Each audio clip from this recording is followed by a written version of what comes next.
Magandang araw po sa inyong lahat mga kababayan at welcome back dito po sa Pinas News Review at eto nga mga ka-review natin umamin na. Nako. Ayan, dilima ang nasa likod. Ombudsman Buying abusado sa power. Ayan mga kababayan, patungkol po riyan ang ating alamin at bibigyan ng reaksyon ngayong araw na ito. Pero bago pong lahat mga kababayan, sa mga di pa po nakapag-subscribe sa ating munting channel ay pa-subscribe naman po at palike na rin po ng video ito. Maraming salamat at eto na nga, simulan na po natin to.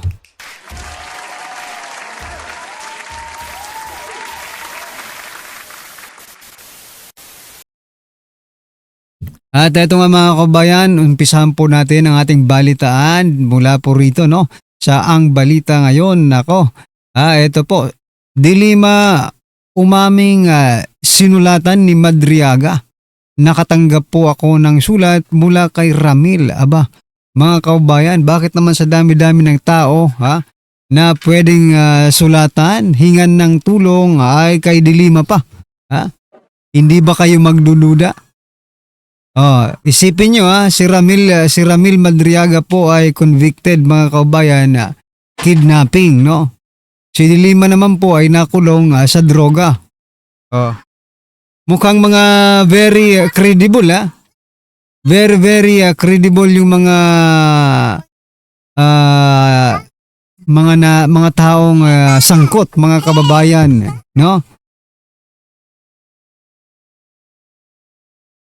Di ba? Si Dilima very credible po 'yan, no? At saka si Madriaga ganun din, no? Si Madriaga bigla lang sumulpot na parang kabuti, no? Bigla lang sumulpot na parang kabuti sa PSG.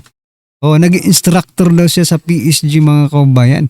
Aba, biruin mo Paano ka maging instructor kung ikaw naman po ay isang convicted? Napakalaking nito. Kalokohan mga kababayan. No? Pero ang alam po natin ngayon, sumulat po si Ramil Madriaga dito kay Dilima. So ano man po ang content ng sulat na yon, palagay niyo po ba kapani-paniwala mga kababayan? Kung si Dilima ang hihingan niya ng tulong? Aba. Ako very doubtful po ako sa mga drama nga po ito, scripted lang po mga kababayan. No? Teka nga, basahin nga natin yung ilan po sa naging komento ng ating mga kababayan. May something sila. Totoo. Baka nga, ito po naisip ko lang bigla nung binasa ko po yung comment dito na may something sila. No? Baka nga, naisip ko lang bigla na baka ito po yung another saba ni Dilima. Baka lang naman po another saba ni Dilima, di ba? Oo nga believe me or not, madrama si Dilima. Oo nga no? Honey, my love, so sweet. The new love team to watch. Aba, ano ito? Pelikula ba ito? Pelikula ba ito mga kababayan? Speaking of pelikula, no? Teka, basahin muna natin to last, no? Ang hilig talaga ni Madam sa name na may L sa dulo. Oo nga, no? Anyway, speaking of pelikula, mga kababayan, no? Ito naman po ang sabi ni retired Police General Fillmore Bundeles Escobal. Ayan mga kababayan, no? Siya po ay retired general from Eastern Mindanao, okay? Sabi niya po dito, mas kikita ito kung gawing pelikula. Speaking of pelikula, ito daw ginagawa ngayon ni Madriaga ay dapat gawing pelikula. Isang sibilyan pero presidente mismo nag-assign sa kanya sa PSG? Oo nga, bakit hindi ka sa presidente humingi ng tulong, Madriaga? Total, siya naman ang nag-assign sa iyo dyan di ba? Military unit ang PSG tapos naging teacher pa ng tactical driving at strategic transport. Sa mga graduate ng BIP course ng PSG, May maaalala ba kayong subject strategic transport? Aba, parang wala yata siguro sabi ni General.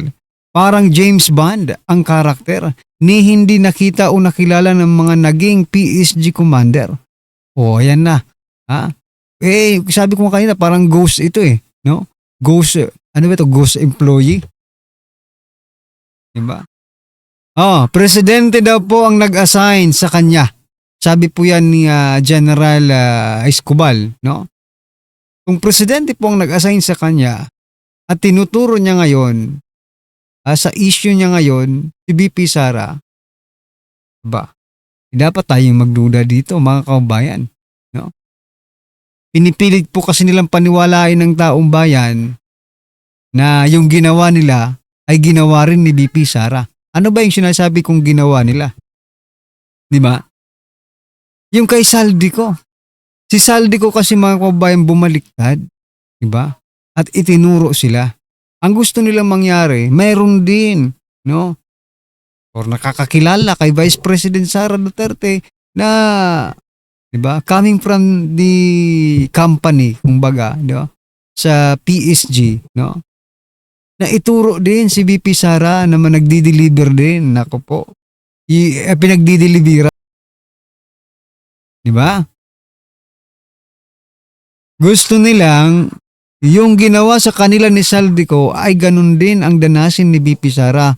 Mga ano pala kayo Hindi mangyayari yon, no? Sabihin nyo na ang gusto nyo sabihin. Sabihin nyo ng, mga ano naman pala yung mga utak ng mga Duterte supporters Mga close-minded, hindi open-minded. Sabihin nyo na ang lahat. Diba? Pero itong prinsipyo namin dito kami naniniwala. At dito kami mas naniniwala at mas makatotohanan, no? Ang mga sinasabi kaysa po sa inyo. Diba? Na puro pangako lang. Kaya daw. Diba? Anyway, ano po ang inyong masasabi dyan mga kaubayan? I-comment nyo na lang. At sa ibang balita naman, eto. Si Professor Shelo Magno, isa po mga kaubayan sa mga nag-file ng plunder case. Correct me if I'm wrong kasama po ni Father Flavi, no? Nandun kasi ito Maybe she is one of the nagkaso, no? Nag-file ng kaso, plunder, kay Vice President Sara Duterte. Sabi niya naman po dito, mga DDS or calling out, DDS, may tanong ako, bakit hindi niyo tinanong si Pulong kung bakit di pa niya? Pinai-impeach si BBM, sabihin niyo bago siya mag-world tour, i-file niya, trabaho niya yan. Aba, natutulog yata ito sa pansitan si si Professor Shelo Magno. Unang-una meron na pong nag-file, no? Kasi bawat nagpa-file, mga kaubayan, kakaiba po ang hinanatnan. Ano tawag dyan? Na hinanatnan yan. Una, yung Duterte Youth Party List, di ba? Nag-file po ng impeachment against President Bongbong Marcos Jr. Anong ginawa? Pinadisqualify. Hawak kasi nila ang Comelec Pangalawa naman, si Kung Miao, di ba? Si Congressman Kiko Barsaga. Mag-file sana yun Or, correct me if I'm wrong kung nag-file ba siya before mangyari yung yung sa kanya, yung pagkakasuspindi niya. Magpa-file po siya ng o kung nag-file man ng impeachment against President Bongbong Marcos Jr. Ano ang kainatnan? Yan, suspendido, mga kaubayan, at kakasuhan pa. Diba? Ibig sabihin, no, kahit ilan pang impeachment yan against President Bongbong Marcos Jr., wala pong patutunguhan, no? Wala pong patutunguhan. Kaya bakit ka pa magpa-file ng impeachment kung alam mo naman na hindi rin magtatagumpay, di ba? Pero sabihin natin, well, it's better to try, no? Trinay na nga po, dalawa na ang nag-try, di ba? At yun, hindi maganda ang naging kapalaran nila. Buti na lang kayo, no? Kayo, Shelo Magno at si Father Plave, no? Mag-file kayo ngayon ng plunder kay BP, tapos punta ombudsman, no? Oh. But the ombudsman, sabi po ni ni Attorney Rowena Guanzon, no? Ang ombudsman ay hindi pwedeng magpatalsik kay BP Sara. Because BP Sara is an impeachable official. Ganun din ang bagsak ninyo. Hindi nyo talaga matatanggal si BP hanggang sa dulo. Di ba? Kahit anong gawin ninyo, hanggang 2028 po ito mga kababayan. At abangan natin sa 2028 kung ano po ang mangyayari ng kapalaran. Okay? Dahil si Ombudsman Boying Rimulya ay nakatali ang mga paa at kamay at hindi niya po magagalaw. Si Vice President Sara Duterte, kahit ilang pang nyo dyan, impeachment or ano pa man dyan, kasuhan, di ba? Anyway, speaking of Ombudsman Boying Rimulya, abusado sa power. Aba, ito po si Boying Rimulya mga kababayan. Sabi niya po, hindi ako abusado.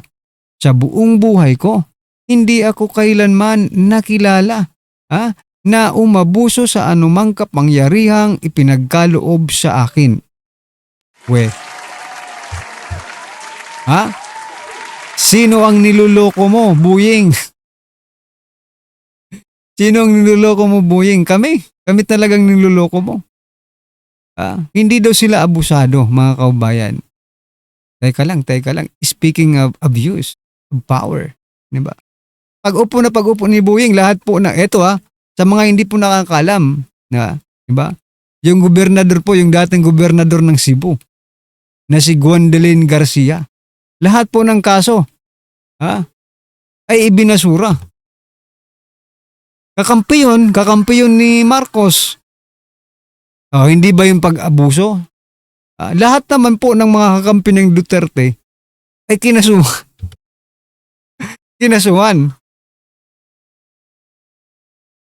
Wag na natin pag-usapan yung mga politiko. Dito na lang tayo sa anak niya. Kung talagang hindi siya umaabuso sa kanyang kapangyarihan, di ba? Nung nahulihan po ang kanyang anak, anong ginawa niya? Pinalaya. Siyempre, anak niya yan eh.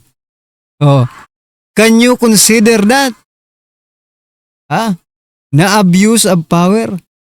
Ako talaga 100% abuse of power yun mga kababayan, because it is unfair, no?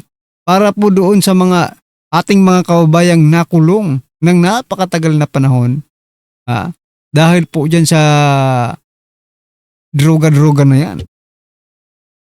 Tapos anak mo maggaganon, then okay lang? Huwag kami, Boying. Anong hindi ako abusado? Ikaw na siguro ang pinaka. Ito ay opinion lang po natin, Ewan ko sa inyo kung maniniwala kayo, pero kung paras po tayo ng iniisip, no? Kasi iniisip mo yan. Sa kanyang pag-justify na hindi ako abusado, ang naisip ko ngayon, siya ang pinaka abusado sa lahat, mga kababayan. Diba? Anyway, ano po ang inyong masasabi dyan, mga kababayan? I-comment nyo na lang at eto, pasadahan po natin ang video ito na kung saan, breaking news na siya ang lahat. Jaime Marcoleta. Aba, ano kaya ito mga kababayan? Pakinggan niya natin at bigyan natin ng opinion. Reaction. Tama ba o tamang-tama? Para ilipat from PhilHealth, ilipat sa ibang Isa ka dyan, di ba? Or Teresa, ako yung nagtatanong lang. Di ba pumirma ka rin dyan? Tapos pupuri mo si Supreme Court, hugas kamay kang animal ka? Kala mo napakalinis mo? Sabi nga nila, ikaw ang hari, ikaw ang reyna ng insertion. Insert here, insert pa doon. O kaya lang, hindi insertion ang tawag mo, amendments. Di ba? Tama ba? O tamang-tama? Pero pagkakita nyo, anti-dynasty law. Okay? So, hindi raw minamadali. So, kaya tama yung anti-dynasty law. Anti, hindi pala A-N-T-I. A-N-T-A-Y. Anti. Anti ng anti. Pag-aantayin lang tayo nitong na kalukuhang dynasty law na sinasabi nito si Sandro. Pero pag-usapan natin, anong masasabi dito? Napakaganda, pakinggan po natin yung sasabihin dito ni nito si Senator Amy, nakalimutan ko pangalan mo. Marcos ka nga pala kasi. Senator Amy at saka si Senator Marcoleta. Kaya natin yung lumalaking sunog. Hindi ba itong 4 na priority bills ay pamatay sunog? O wala namang, parang sincero naman doon. Alam, hindi ko maintindihan yung mga congressman nung nag-meeting tayo sa Commission on Appointments, abalang-abala. Apo. Tanong sa akin, seryoso ba yan? Seryoso ba yan? Abala yung mga congressman doon sa anti-dine. Kasi alam naman natin hindi papasok tong batas na ito dahil sino mag-a-approve niyan, hindi mga congressman. Sila nga yung maraming kamag-anak. Even Boji D, ang daming kamag-anak sa politika. Even Marcos, ang daming kamag-anak sa politika. Kalokohan po yan, no? Yung ginagawa nito si Sandro. Dynasty. Sabi ko, ang totoo, nakapag-hearing ako, noon chairman ako, matagal akong chairman ng electoral reform. Nag-hearing kami dyan sa anti-dynasty. Ang totoo, hindi yan ang first time na magkakaroon tayo ng anti-dynasty Mismo. provision. Ang tagal na yan nasa batas na yan Kaya lang doon sa dulo, merong clause. Okay, papakirig natin mamaya. Kung maalala niyo sa SK, sa Sangguniang Kabataan, meron ng provision na hindi pwedeng kamag-anak, hindi pwedeng anak, hindi pwede yung asawa or apo, at kinakailangan pamangkin, di ba, third or fourth consanguinity or affinity doon sa SK law. Pero sa kagalingan ng Pilipino, nalulusutan pa rin. Talaga naman ang dami namang ako sa akin walang issue. Kung magkakamag-anak naman sa politika, basta effective. Ang masama, yung magkakamag-anak kayo, tapos nagsasabuatan kayo sa pagnanakaw. Halimbawa, magpinsan kayo, tapos kayo ang dinideliveran ng pera, hindi maganda yun. Di ba? Dapat, yung bilang magkakamag-anak kayo, kayo kagamit-gamit sa Pilipinas. Hindi ginagamit nyo ang Pilipinas. Kaya nauuwi sa definisyon mag-re-resign yung tatay na kapitan, halimbawa, pagkatapos yung asawang tatakbong kapitan at yung anak ang tatakbong SK. O dinalusutan na naman. Time lang. Ayun, so pareho silang hindi incumbent. Lusot na naman yun. Maraming ganyan sa malilit na barangay, sa amin, sa mga liblib, sa tuktok ng bundok. Wala namang kamag-anak, walang hindi kamag-anak sa mga barangay na mga 500, 600 lang katao, lahat sila magpipinsan. So hindi naman mabuo yung barangay, yung sinasabing Ako naman, sangayon ako para sa akin. Sangayon naman ako dyan sa anti-dynasty law. Huwag lang nila i-isolate ang Duterte. Kasi duda rin ako rito Posibleng tatargetin din nila ang Duterte rito. Okay, baka mamaya sasabihin, ang dati nang naging presidente at ang anak ay hindi na pwedeng maging presidente. Baka mapunta tayo sa ganyang usapin. Halatang halata naman Duterte na naman ang tinamaan, no? Kung yan ay seryoso sila, ako isang ayon din naman dyan. Meron din maitutulong yan sa bansa natin, gawing patas. Pero sa akin lang, wag ngayon. Dahil kitang-kita naman natin, they are on their full throttle. Todo na po ang gobyerno ngayon para sirain si VP Sara. Baka mamaya, sana naman tayo mapunta dyan. Bukod nga sa sinasabi nitong mga ito, na ito ay pamatay sunog, distraction, para wag pag-usapan yung baha. at konseho ng SK. Hindi mabuo kasi lahat naman sila magkakamag-anak. Tama. So, marami talagang problema yung Dynasty Bill. Kahit gustong-gusto natin maisatupad, ang realidad, ilan ba yung Dynasty? 67% daw ng Kongreso, tama ba? 72 yata. Mas malala. Pagkatapos, Sa Senado yata, mas mataas. Mas marami, sa Senado, 4 ang magkakapatid. Opo. So, yun. Villar, Cayetano, Tulfo, tsaka Jinggoy. Jinggoy, Estrada. 4 mo, di ba? 4 na Apat, pare. Opo. Bilyar at So, Aguilar, Cayetano, Tulfo, at saka Estrada. oh, there we go. Ayun. Oo. Ako hindi ako naniniwala may papasa Makakalusot yan. kaya sa Kongreso? Hindi ako naniniwala kasi isa ako sa mga naunang mga members ng House of Representatives na nag-file ng anti-dynasty bill. Anti-dynasty. Kung hindi ako nagkakamali, 14 Congress Naipile. o 15 Congress. Alam mo, ang sa krus O 14th or 15th Congress, so that was 4 years ago, 5 years ago na, wala talagang nangyari dyan sa anti-dynasty law na yan. Kaya nasabi ko sa inyo, kaduda-duda, ito, pagpasok ni Sandro, nililigaw talaga ang usapin. At remember, isa sa tinutukoy na arkitekto o mastermind niya si Sandro. So talagang gusto niyang malayo patungkol sa ghost projects. So yan mga kabayan, hindi naman lingid sa ating kalaman, mga karibin natin na si Sandro Marcos at si former Speaker Martin Romualdez are the king of pork barrel, no? Kaya talagang hanggat kaya pa nilang ilihis ang usaping ito, ay gagawin talaga nila mga kabayan. Just to what? Just to hide something, no? Just to hide their anomalies, no? Anyway mga kababayan, ano po ang inyong opinion, reaksyon patungkol po dito? I-comment nyo na lang po sa baba. Maraming salamat po.